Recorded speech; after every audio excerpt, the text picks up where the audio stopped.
अस्सलाम वालेकुम प्यारे बच्चों, कैसे हो आप। मुझे उम्मीद है कि आप सब अच्छे से होंगे। प्यारे बच्चों, अभी तक इक्वेशन ऑफ मोशन के 2 इक्वेशन सॉल्व हो गए। आज हमें तीसरी इक्वेशन सॉल्व करनी है बाय कैलकुलस मेथड। तो तीसरी इक्वेशन क्या है हमारी इक्वेशन ऑफ मोशन की? V square minus u square equal to 2as। उसको हम बोलते हैं वेलोसिटी डिस्प्लेसमेंट रिलेशन।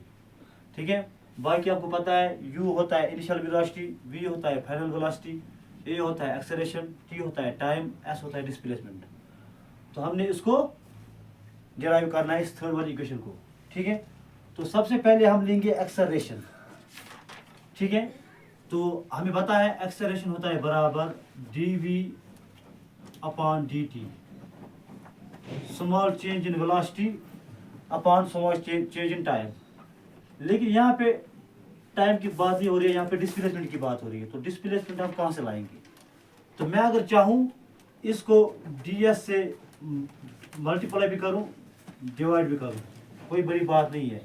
ds से ds कैंसिल आउट होगा। एक्चुअली हम इसको 1 से मल्टीप्लाई कर रहे हैं, ठीक है ना, पता है ना आपको। अगर 3x अपॉन 5 है, इसको अगर मैं 7 से मल्टीप्लाई भी करूँ डिवाइड भी करूँ तो ये दोनों कैंसिल आउट होते हैं, तो वापस वही आता है। ठीक है, ठीक, बिल्कुल। अब देखो फर्दर हम क्या करेंगे, ए इक्वल। अब हम dv को पहले ds लाएंगे। ठीक है, क्या हम इंटरचेंज करेंगे? dv के नीचे ds लगाएंगे, dv अपॉन ds इनटू में ds के नीचे dt। ठीक है, तो मैंने क्या किया काम, dv के नीचे ds क्योंकि इंटरचेंज किया, ds के नीचे dt। आपको पता है ds अपॉन dt क्या होता है? वो होता है वेलोसिटी। तो ये हम लिख सकते हैं dv अपॉन ds इनटू ये होता है वेलोसिटी, क्योंकि पढ़ा हमने दूसरी इक्वेशन में वेलोसिटी होता है बराबर डिस्प्लेसमेंट अपॉन टाइम। ठीक है, डिस्प्लेसमेंट अपॉन टाइम। तो फर्दर हम क्या करेंगे, ए इक्वल टू, पहले हम v को लिखेंगे, इसके बाद dv अपॉन ds को लिखेंगे। लिख सकते हैं ना, बिल्कुल। अभी हम 1 को 1 नीचे डालो, फिर लगा दो आप क्रॉस मल्टीप्लिकेशन। अभी a को ds से मल्टीप्लाई होगा, you will gate a ds। साथ में v को 1 से होगा dv के साथ, तो v dv। ठीक है, बिल्कुल। अब हमें यहाँ से इंटीग्रेशन करने हैं और लिमिट्स भी डालने हैं। लिमिट्स आपको पता है, अगर ऑब्जेक्ट यहाँ a से उसको b तक जाना है, पहले क्योंकि हमें वेलोसिटी की लिमिट चाहिए और डिस्प्लेसमेंट का लिमिट चाहिए, तो इनिशियल वेलोसिटी हम u लिखते हैं, फाइनल वेलोसिटी हम v लिखते हैं। डिस्प्लेसमेंट को हम पहले 0 मानते हैं, फिर यहाँ तक हम s मानते हैं, क्योंकि डिस्प्लेसमेंट पहले कुछ नहीं थी, उसके बाद यहाँ तक कुछ ना कुछ हुई होगी। ठीक है, तो हम क्या करेंगे, integration on both sides. Integration on both sides. जब हम इंटीग्रेशन करेंगे तो यह क्या होगा, इंटीग्रेशन ऑफ a होगा विद रेस्पेक्ट टू ds, और लिमिट क्या होंगे डिस्प्लेसमेंट का 0 टू s। पहले 0 limit, lower limit 0, upper limit s, बिल्कुल। साथ में इधर भी इंटीग्रेशन होगी v dv। वेलोसिटी का इनिशियल वेलोसिटी क्या है, u से लेके v तक, बिल्कुल।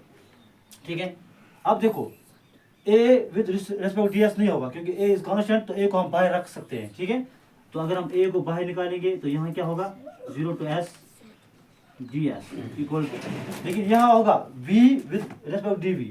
पता है ना आपको, मैंने आपको बोला है अगर x की इंटीग्रेशन विद dx करना होता है तो x का पावर 1 होता है हमेशा, जिसका कोई पावर नहीं होता उसका 1 होता है। तो क्या होता है, पावर को हमने एक ऐड करना होता है, 1 + 1, वही पावर हमने डिवाइड भी करना होता है, तो x की पावर 2 अपॉन 2। ठीक है, तो यहाँ पे v की इंटीग्रेशन विद रेस्पेक्ट dv क्या होगी, v raise power 1 + 1 upon v upon 2, ऐसे इंटीग्रेशन होगी v, क्योंकि इसका पावर 1 है ना, 1 + 1 वही पावर आपको 2 डिवाइड करना है, और लिमिट क्या है, u to v। अब देखिए a as it is, integration of ds क्या होता है, क्योंकि पता है आपको इंटीग्रेशन ऑफ dt होता है t, इंटीग्रेशन ऑफ dx होता है x, इंटीग्रेशन ऑफ dy होता है y, पता है ना आपको। तो इंटीग्रेशन ऑफ ds क्या होगा, सिंपल s, और लिमिट क्या है 0 से लेके s तक इक्वल टू। अब यहाँ देखो, यह आएगा v 1 + 1 2 अपॉन 2, और साथ में लिमिट क्या है u, v।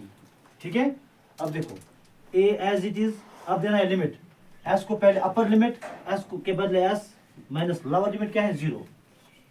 अब यहाँ देखो अपर लिमिट क्या है वी के बदले वी, तो ये आएगा v square upon 2 minus lower limit क्या है वी के बदले अब क्या देना है यू स्क्वायर अपॉन 2। ठीक है, तो यहाँ पे करेंगे हम आगे, ए को ऐसे करो you will get a s equal to, अब ए को 0 से करने की जरूरत नहीं है तो वी विल गेट 0।